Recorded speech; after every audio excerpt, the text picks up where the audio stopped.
canciller de Alemania, pero aún no tiene el poder absoluto que ansía. Para conseguirlo, no se detendrá ante nada. El crimen será moneda corriente y sus fieles lo harán todo por él.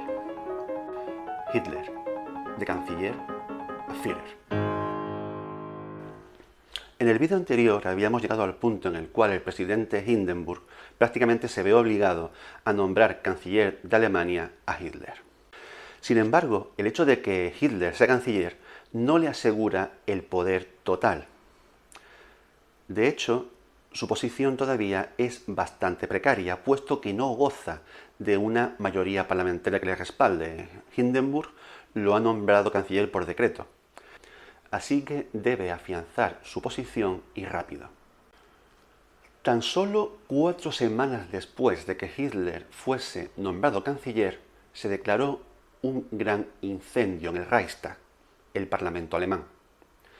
Se culpó de ello a un muchacho un tanto corto, un holandés llamado Marius van der Lubbe, comunista recientemente llegado a Alemania. El chico tenía un pasado tumultuoso de protestas callejeras.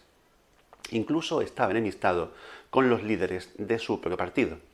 Quería llevar a cabo una acción sonada para llamar la atención y había intentado incendiar el Palacio Imperial de Berlín. No tuvo éxito y le pillaron. Pero solo 2 días después, curiosamente, tiene un éxito clamoroso incendiando el Reichstag. Bajo tortura dio la oportuna confesión y 10 meses después sería ajusticiado en la guillotina. Los nazis pusieron el grito en el cielo, proclamando que los comunistas estaban intentando socavar el Estado, y Hitler presionó a Hindenburg para que firmase un decreto suprimiendo libertades civiles, lo cual le permitió arrestar a cientos de comunistas por toda Alemania, incluso a los diputados comunistas del Reichstag.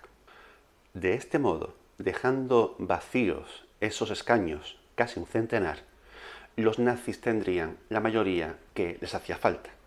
Así de fácil. En mayo de 1933, con el apoyo de todo el ala conservadora del Reichstag, Hitler sacó adelante la ley habilitante, por la cual se le entregaba todo el poder legislativo y, de facto, la República de Weimar dejaba de existir. De repente, Alemania era una dictadura.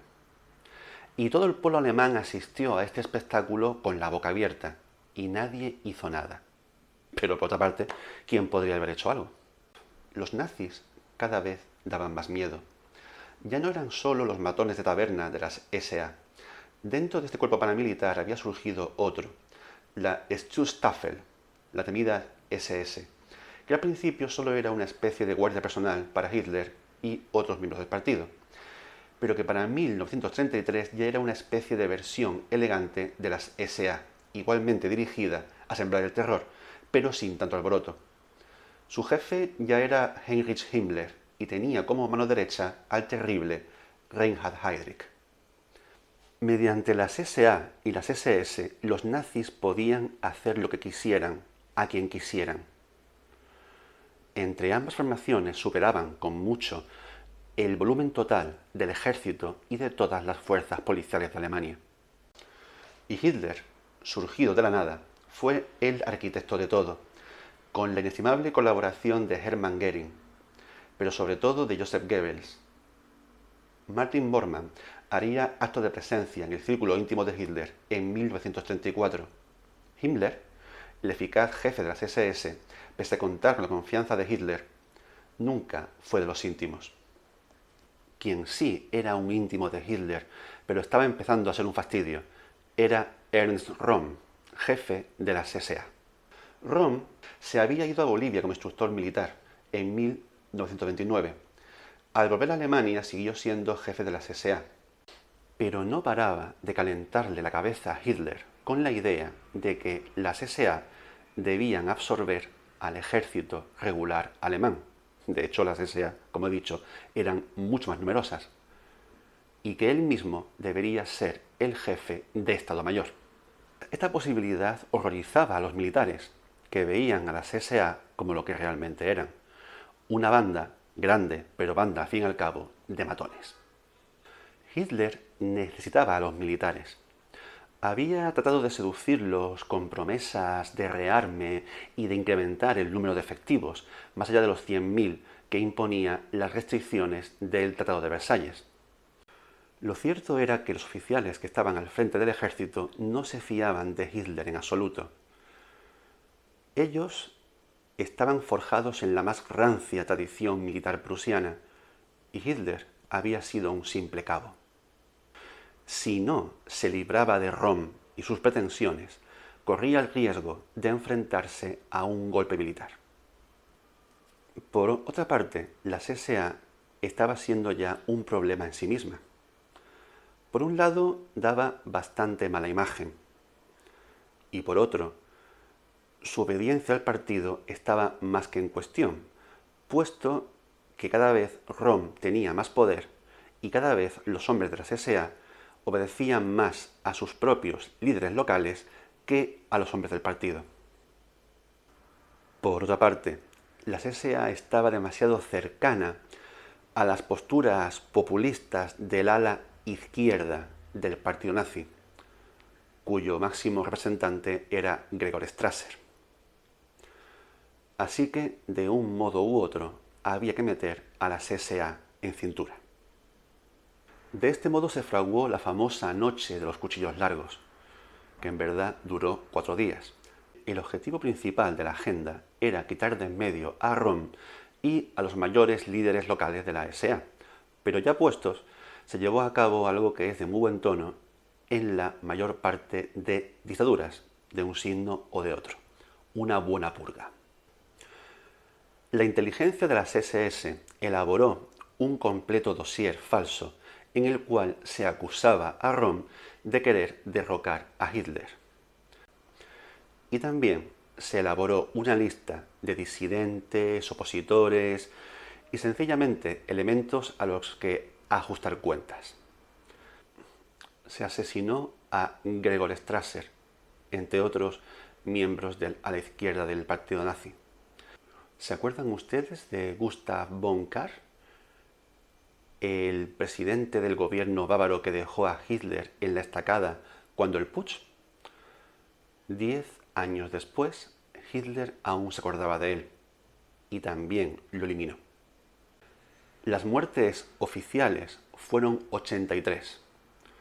En cuanto a las oficiosas, las cifras bailan entre 200 y 1000. ¿Quién sabe? A Röhm se le ofreció la piadosa opción de poner él mismo fin a su vida. Como se negó, fue muerto a tiros en una celda. La SA siguió existiendo, pero bajo control estricto de la SS. Tan solo se la usó cuando fue preciso armar un buen alboroto, que alguna ocasión habría. ¿Cómo se consigue callar a un pueblo ante tanta barbarie? El miedo en sí mismo no es suficiente. La respuesta es muy simple y es de solo una palabra: economía. Lo cierto es que bajo los nazis Alemania despegó. Se planeó una extensa política de obras públicas e infraestructuras, pero claro, hacía falta una financiación que no existía. ¿Qué se hizo? El autor del milagro fue Hjalmar Schacht, ministro de Economía y presidente del Reichsbank. Diseñó una circulación monetaria paralela basada en los llamados bonos MEFO, una especie de letras de cambio cuyo valor quedaba garantizado por el Estado. Mediante estas letras, las empresas podían negociar entre ellas y aumentar su producción. El modelo económico alemán bajo los nazis fue una especie de capitalismo de Estado. En teoría todo era privado, pero el Estado lo controlaba todo mediante la inserción de miembros del partido en prácticamente todos los niveles de la economía, la banca, las finanzas, la industria, todo. En conjunto el sistema parecía funcionar. Bajó el paro, la economía se relanzó y la sociedad alemana gozó de un cierto nivel de bienestar. Esto, viniendo de una crisis con 6 millones de parados, servía para callar muchas bocas e incluso para generar una entusiasta acogida hacia el régimen. El escaparate de la nueva prosperidad alemana fueron los Juegos Olímpicos de 1936 en Berlín. Sin embargo, había dentro de todo esto algo que no cuadraba. Hitler había prometido a su pueblo prosperidad y paz, pero Halmar-Schätz veía que cada vez más la producción industrial iba dirigida hacia la fabricación de armamento. ¿Hacia dónde estaba dirigiendo Hitler a Alemania? Seguiremos contando esta historia en próximos días. Si te gustó este vídeo, dale al like, suscríbete y sobre todo comenta. Sigamos hablando de historia. Cuídate.